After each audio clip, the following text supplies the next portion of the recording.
Now, even right off from the top, I need a little help from you guys, okay? I need some real honesty. Where are my food people at in the room? Just food people? Wow, okay, we got some foodies, food connoisseurs. I always like to hear just kind of people's like food preferences, what you're kind of into. Any Mexican folks in the room? Is that your vibe, Mexican food, okay? Italian people? My carb crashers? You can't raise your hand twice. You gotta pick one food category, okay?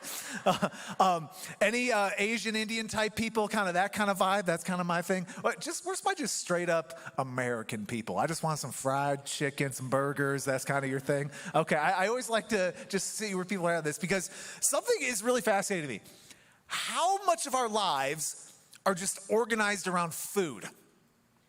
Think about how much time you're just even thinking about food. You're planning your meals for the day. You're thinking about the restaurant you have to get to. You're even thinking about what you're gonna be eating probably after just this service. Food is constantly on our minds.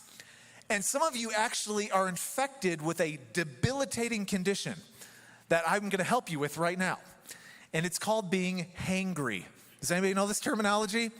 Your entire mood is driven by your sustenance levels, and if you're hungry, you are angry and hungry at the same time. You're hangry. That might be a new terminology for some of you. I actually had a food breakthrough here in the last year or so. Nicole has been going full hippie on me the last year and a half.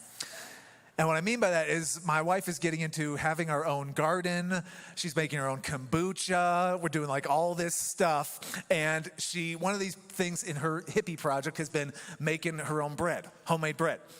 Now, just so you know, my entire life, I never even knew there was anything outside of just what you buy at the store. I just thought it was that's what you do, right?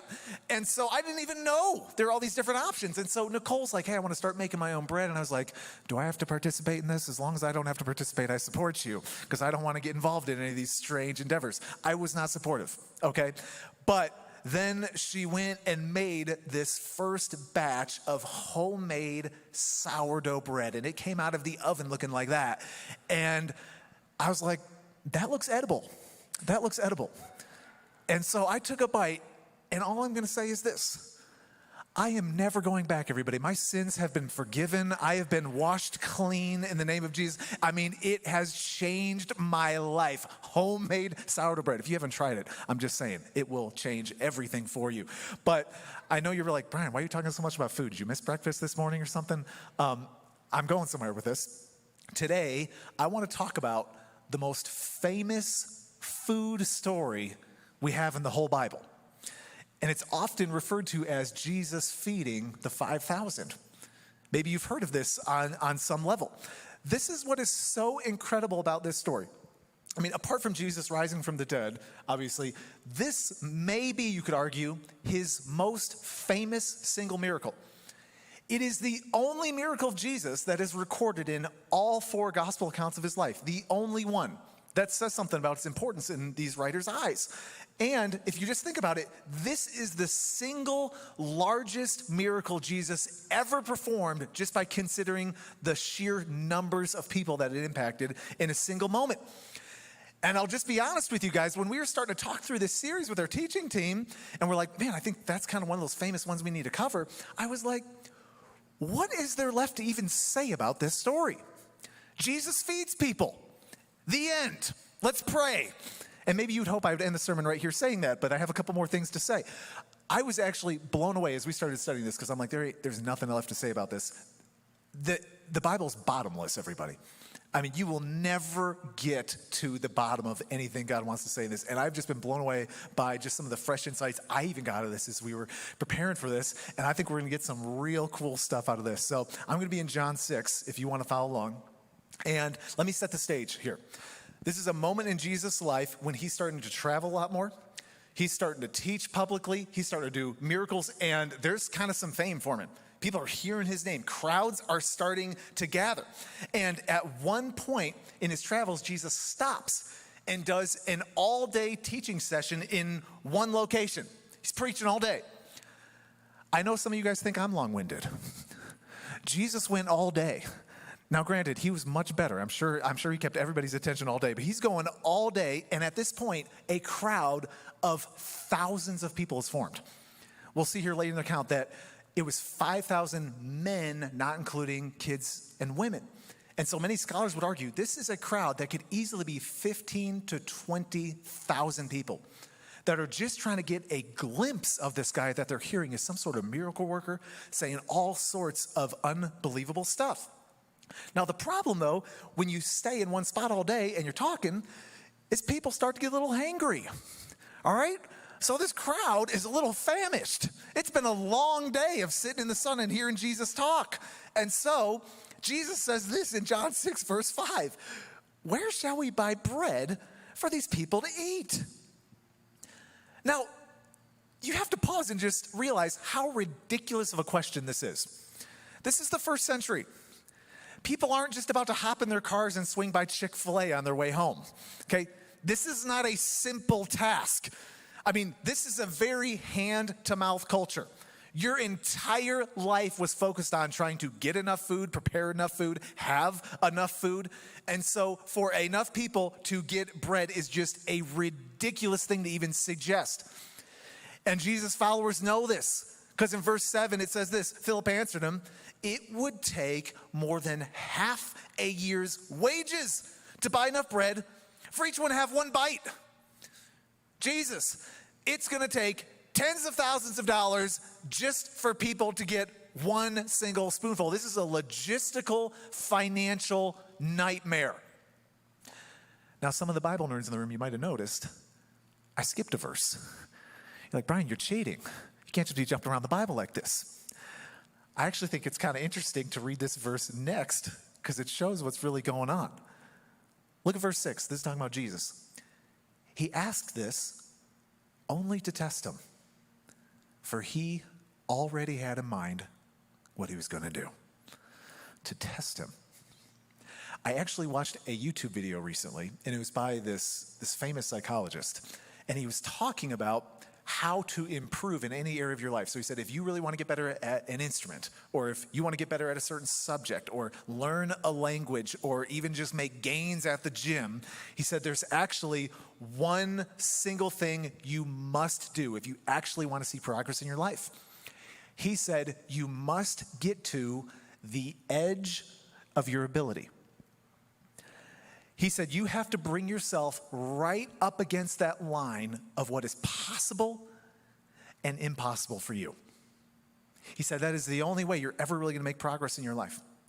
And so Jesus, when we're talking about testing, he is trying to get his followers to the very edge of the limits of their faith. I got a fly flying around my face. And hopefully it finds one of you guys before the end of this sermon. I used to be hovering around my head for the next 20 minutes. But he's trying to stretch their faith to the absolute max of what's possible and impossible. And that's just something we need to appreciate in this moment of how God will operate in your life sometimes. There are moments in your life where God will force you to the limits of your faith. That he will actually bring you to that razor thin edge line of what is possible and completely impossible in your own life. Did you see that little line though? He already had in mind. You see, God already has the answers to the test before he distributes it. He already knows exactly how he's going to handle the situation when he puts you into it. And he sometimes is even the one who puts you right in the middle of the situation in the first place. I'm even right now in this moment of your life, just think about your moment right here. What for you right now in your life is impossible? What's just the one thing in your life right now where you're like, it's just not going to happen? There's just no way. It's a problem that can't be fixed. There is no solution. Now, every single, obviously, situation is different. I know there's nuance here. But just based on how we even see Jesus operating in this, it's worth asking in some of these moments, is it possible that this is a test? Is it possible that God is actually placing me in this situation to stretch me to the very edges of my faith? And God is sometimes seeing, are you willing to step into this test? Are you willing to put yourself on the very edge of what you think is possible and impossible in your life by God's power? Now, Jesus has a really interesting response to Philip's comment, because you would have thought this would have just shut everything down. And I mentioned how all four gospel writers have an account of this. And so I want to just get the highlights from each one so we can get a comprehensive account here. So in Mark 6, this is how Jesus responds. How many loaves do you have? He asked. Go and see.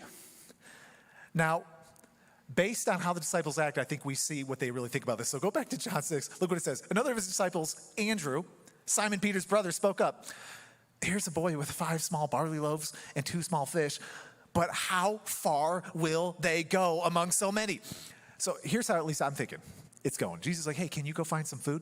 And the disciples are like, oh, here goes Jesus on another crazy train. All right, Jesus, there's a kid with a Lunchable, okay? You happy? That's not going to feed everybody. You know, like, because what's the point of going through this massive crowd trying to figure out how we're going to make dinner for everybody? So I'm like, everybody just point to the kid right next to him. He's like, okay, that's what we got, Jesus. Can we shut this thing down? And right here, the story should end. Jesus goes, ha, ha, ha, you're so funny, guys. You're right, because I was just kidding with you. We can't feed these people, send them home.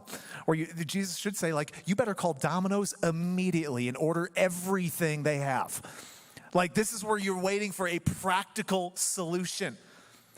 And one thing I actually do appreciate about Andrew, at least what we see here, is he's at least realistic. You know, you do need some realistic people in your life sometimes. Like, Jesus, there's not enough.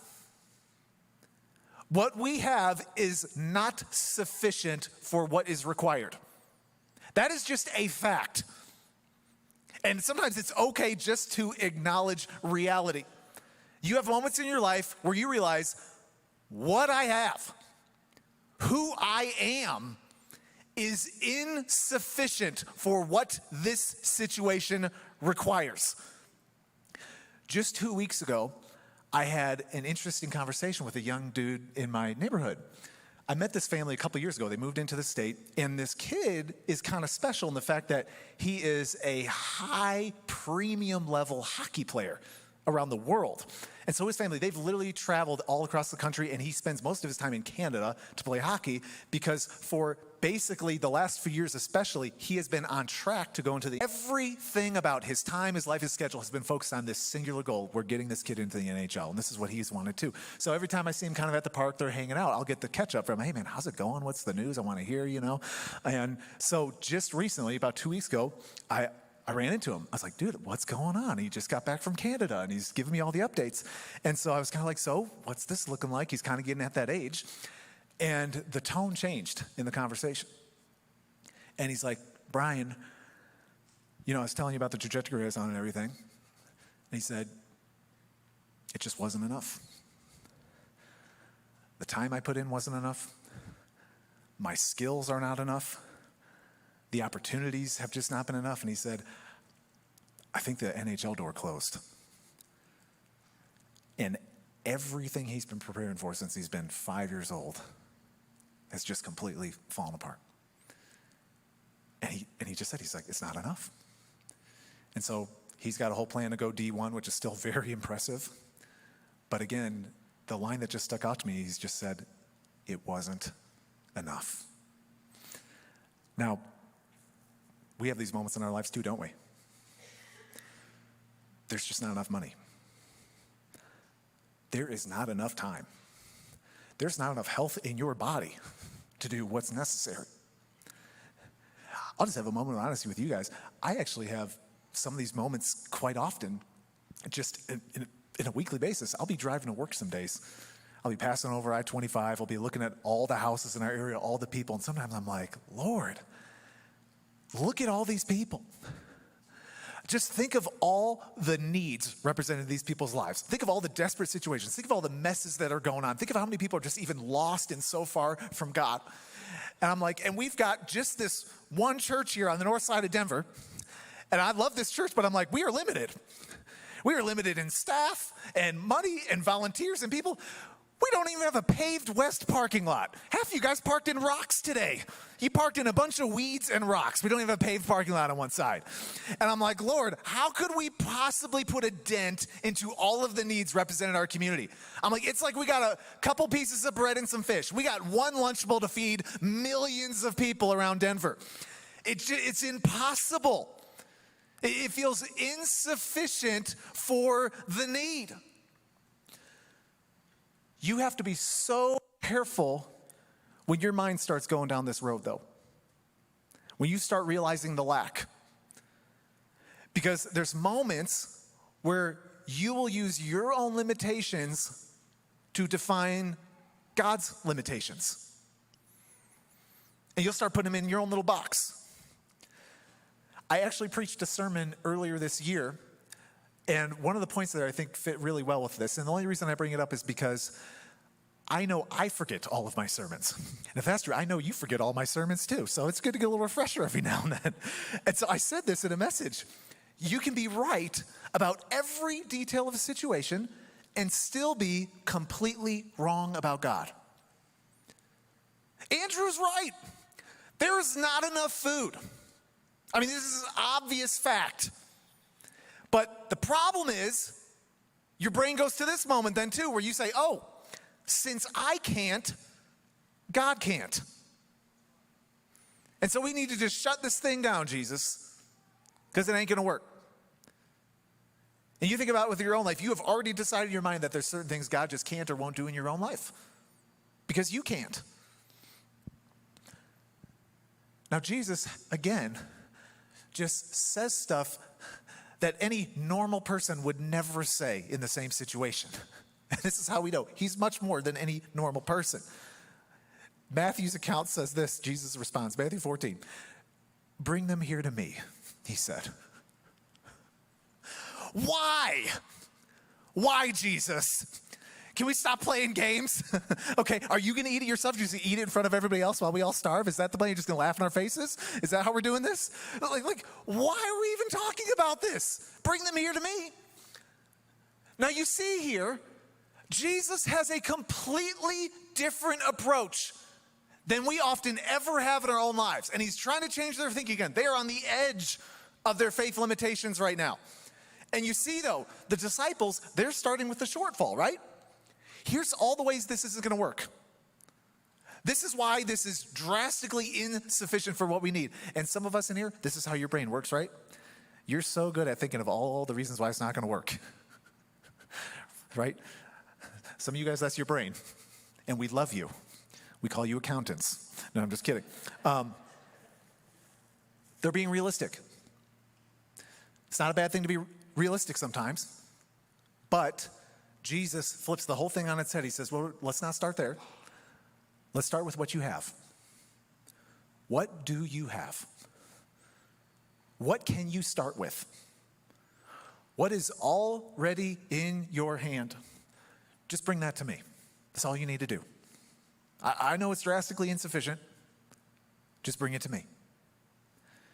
And Jesus completely changes the way you should be thinking about your own life. And this is really what he's trying to point to. It's not about how much you have. It's about whose hand it's in.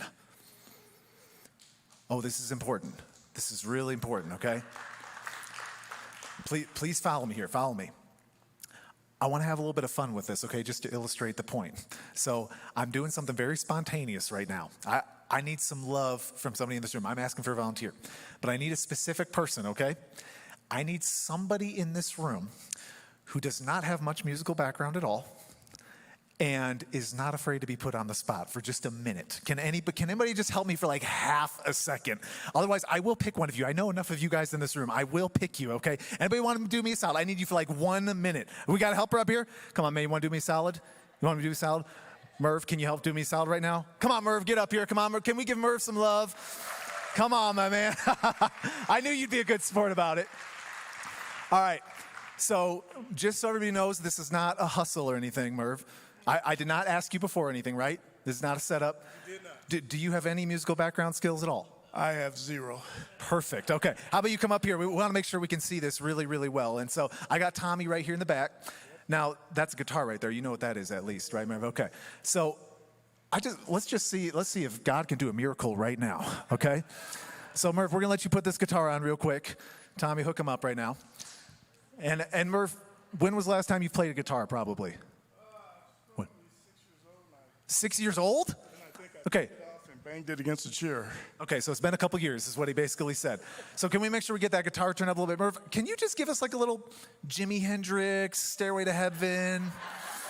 Just give us a little vibe. What do you got on there? Just show us what you got, okay?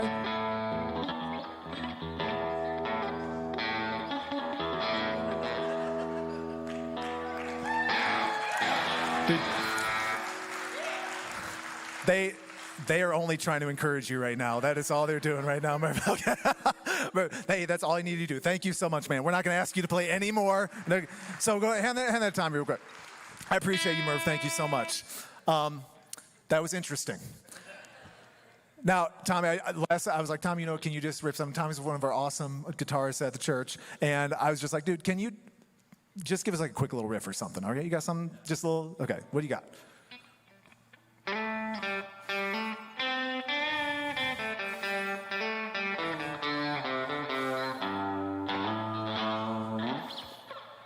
That actually sound pretty good.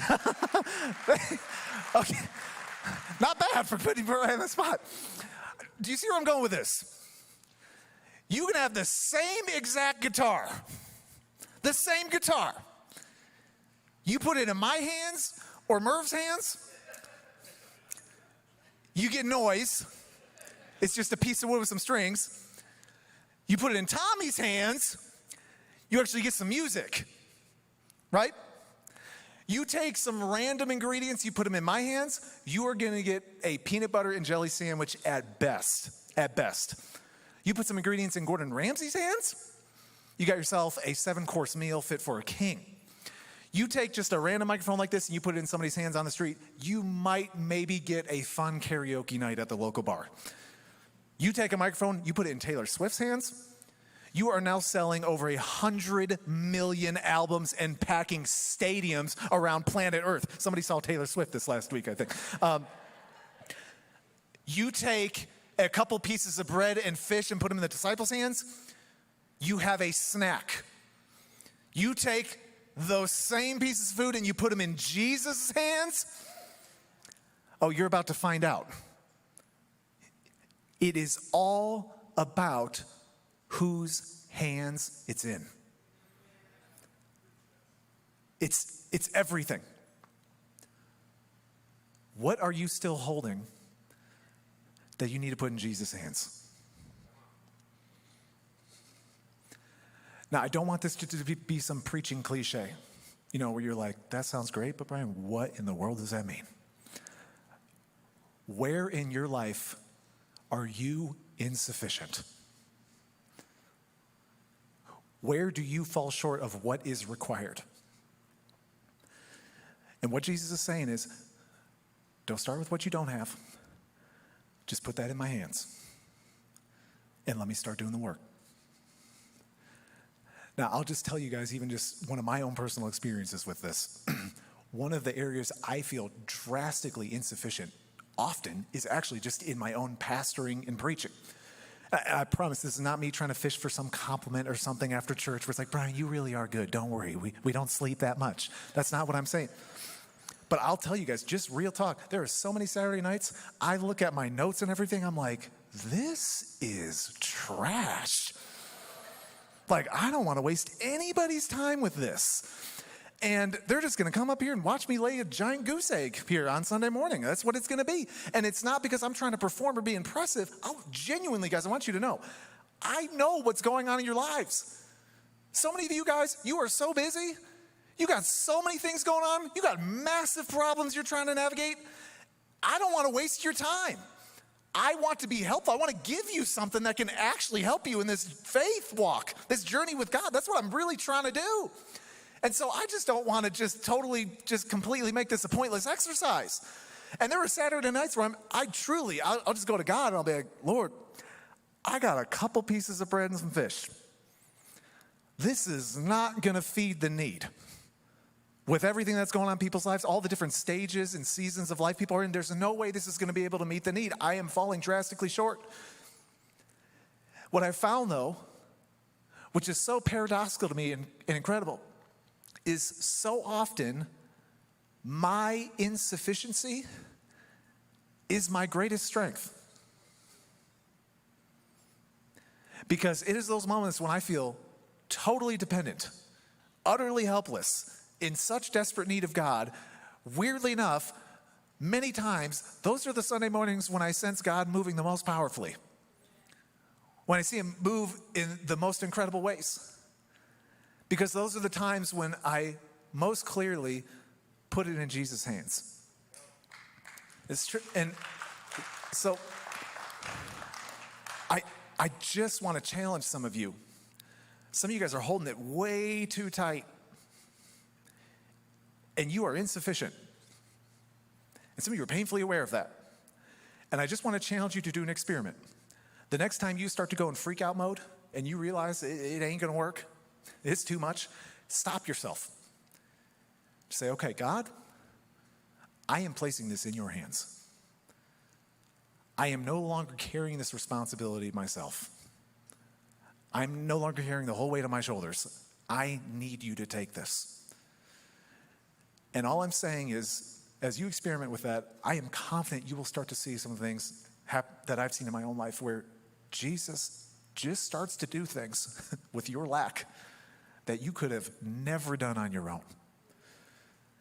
It's all about whose hands it's in. And we're about to see what happens when you put it in the right hands. Let's pick the story back up. They bring this little Lunchable to Jesus. Matthew 14, it says this, and he directed the people to sit down on the grass. Taking the 5 loaves and the 2 fish and looking up to heaven, he gave thanks and broke the loaves. Then he gave them to the disciples, and the disciples gave them to the people. Now, just catch this. What I appreciate so much here is Jesus is making it very clear who is getting involved in this miracle. It doesn't say that Jesus quick ran over to King Soopers and bought out the whole bread aisle, right? It didn't say he made a quick order on HelloFresh to make something happen. No, he is looking to heaven because Jesus even knows with man, this is impossible. But with God, all things are possible. We just sang that this morning. And Jesus knows, and what I love even about Jesus is says he's given thanks. The miracle hasn't even happened yet. I mean, if I'm Jesus, I'm like, Lord, you better make this happen. I'm on the spot. I got to look good in front of all these people, and we got miracles to do. I mean, they got to believe in me. He's like, God, you got this. Just perfect peace. Already thanking God because he knows what God can do. And so the bread starts getting distributed. And these 5 loaves and 2 fish start getting spread out among thousands and thousands of people. Multiplied over and over again. And we see what happens in verse 20. It says, they all ate and were satisfied. And the disciples picked up 12 basketfuls of broken pieces that were left over. The number of those who ate was about 5,000 men besides women and children. As I said before, we're talking 15 to 20,000 people. Ball Arena just got fed by a Lunchable. This is unreal. You want to talk about unlimited breadsticks? Olive Garden has nothing on Jesus. This is an unbelievable moment. And he didn't just say they took a bite and they had a little snack. No, it said they ate to their fill. People are stuffed. I mean, they're full. And not only that, you remember what Andrew said? He said, how far is this really going to go, Jesus? And Jesus is like, well, people are going home with doggy bags. That's what's going to happen. I got boxes for everybody. There are going to be leftovers. So even right here, just on a surface level, even if you've been a Christian for a long time, these are great refreshers. You just have to understand the God we have. First off, we have a God who provides. God provides, everybody. He knows all your most basic needs. Not only does he know them, but he has a heart to provide for them. And not only does he have a heart to provide for them, he has the ability to meet your needs. That's the God you have. One thing I love about the Bible is it actually has all these different names for God because we can't possibly encapsulate all of who he is. But there's one name of God that I just love. It's El Shaddai. And what it means is the God who is all sufficient. The God who is more than enough. You have a God who has no shortage of supply. Your insufficiency is no issue for him. He has everything you need. But it's not even just that we have a God who provides. We also have a God who multiplies. Jesus just fed a city with a tuna sandwich. That's impressive. And God takes your little thimble of whatever strength or energy or resources and limitations you have, and he pours over an ocean of his grace and his power and his presence into your life. You know, I talked about even just our church and kind of making some jokes about just feeling even the limitations of all the needs here. But when I see that this is the God we have, it starts getting me a little excited. Because I'm like, okay, if that's how Jesus can work, where you just take what you have and you put it in his hands, and he can multiply like that, what would happen if a church, a group of people, even just like this, came together and said, okay, Jesus, we're just gonna bring what we got. This is all the time I got, Jesus. These are my limited skills. This is all the energy I can bring. Here's me and all of my painful shortfalls. But I'm just wondering what God could do if a church had a genuine heart to come to him and just say, God, can you just multiply this? And what could God do through Northern Hills in these coming years if we just had that kind of posture before him? Jesus, we can't do it, but you can. And we're just bringing it to you. What kind of lives would be changed? What kind of impact could be made? What kind of legacies could be altered if we would just be a church that would have that kind of posture before God? I think that would change the world, everybody. That would change Colorado and the world forever. Because God multiplies. This is not an issue of our supply. It's everything about it being in his hands. Now, this is the moment where we should close up and pray right now, right? Let's all agree, yay, God, right? He's going to do what you need him to do. Just bring him your bread, amen. Now, that's a decent sermon. But we missed the whole point. Because this was actually never about bread. This whole miracle had nothing to do with bread. And we have to make sure we appreciate what Jesus was trying to do. Jesus shuts down the whole party. Everybody's going home. And he moves on. But some people start following him. They're stalking him a little bit. And they finally find him again. And they start asking, Jesus, where'd you go? What are you doing? We're looking for you. Come on. This is really exciting. And look what Jesus says in response to these people. Verse 26 of John 6, I tell you the truth, you want to be with me because I fed you, not because you understood the miraculous signs. That's some cold talk from Jesus right there. He's like, oh, I know why you're here. You're here because you got a free lunch. And now you're really excited. And you want me to be your bottomless free vending machine for the rest of your life. That's what you want. Okay. You don't get it. And look what he says in verse 27.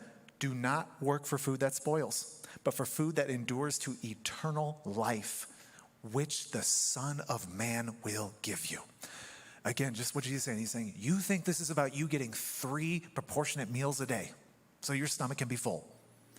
There is something so much greater going on here that you do not want to miss, that I want to do for you. And so they're like, okay, what are you talking about, Jesus? What do you mean by the work of God and all that? So they respond to him in verse 28. What must we do to do the works God requires? Okay, you're talking about work, Jesus. Tell us what the secret is. What's the formula? How do we make this happen? Because we're hungry, and we like how you just kind of give it to us. Now, verse 29, Jesus says the work of God is this: to believe in the one he has sent. Not at all what they were expecting.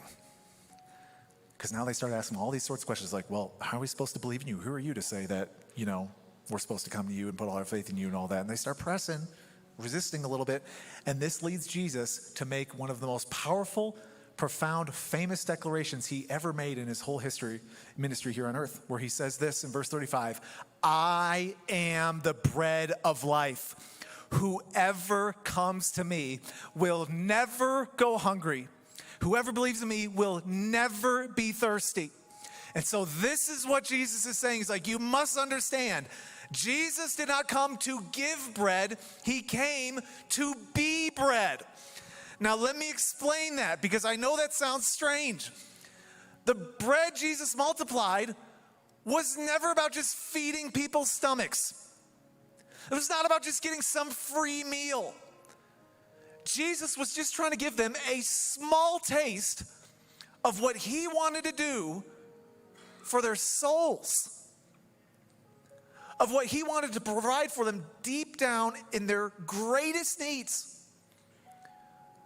Abundant, overflowing provision in this life and even into eternity. You see, Jesus doesn't want to just give you a meal. He wants to give you true sustenance for all of your greatest desires, for your deepest hunger.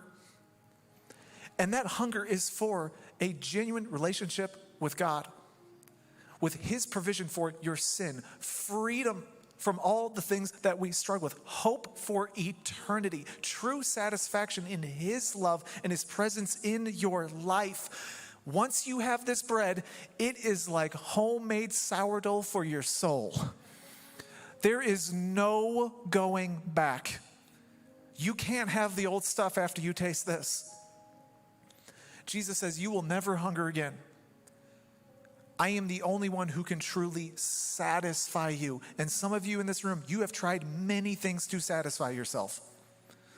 You have tried to find happiness in a lot of things. You've tried to find contentment in a lot of things. And you've come up empty every single time. It's never enough. Jesus is the only one who can fill that ache and that hunger in your soul.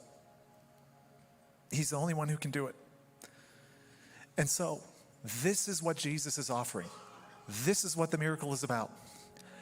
Not just a meal, himself. True fulfillment, true sustenance, everything you need is in Jesus. And so the worship team's going to come out. I felt like it would be a total missed opportunity if we did not use this message to set up communion. Because we're just talking about bread. We're talking about this amazing miracle and Jesus providing. Some of you might have noticed a subtle detail in that little miracle he performed, though. I don't know if you caught it. It said that Jesus broke the bread and then distributed it. Now, this is Jesus. He could have multiplied that bread any way he wanted. He could have had it rain down from heaven. He could have just been throwing it out. But he was very specific. He broke it. And he was giving a small picture of what he knew was going to come later in his life. That his own body would be broken on our behalf. And that it was through his brokenness on the cross that we get life. That we get the soul sustenance we need. And that is why Jesus, the night he was betrayed, he took bread and he broke it. And he said, this is my body which is broken for you. Take this in remembrance of me. In the same way he took a cup. He said, this is my blood which is poured out for the forgiveness of your sins. Take this in remembrance of me. And so Jesus instituted this timeless sacrament, this ordinance, this practice we call communion as a reminder to us that everything you need is in Jesus. He is your true provision for your soul, now and into eternity. And so the team's going to come forward. We're going to have some of our host team have communion available. I just want to challenge some of us to not waste this opportunity and don't take it lightly. Because for some of us, this is a powerful reminder to you that Jesus provides, he's going to multiply, but he is your life. He is your everything. And as you take this bread, it's just a declaration, a reminder of the goodness of Jesus and everything he's done for you. But some of us in here, maybe you've never taken communion before, or maybe you've never fully appreciated it, maybe you've never placed your true faith in Jesus. He just said, if you come to me, you will never hunger again. And again, he wasn't talking about your stomach. He was talking about your soul. And I would challenge you to step out and take communion as a declaration of your faith in Jesus today. Say, Jesus, I'm inviting you into my life. Be the bread of my life. Be everything I need. And he will show you what he can do when you put your life in his hands.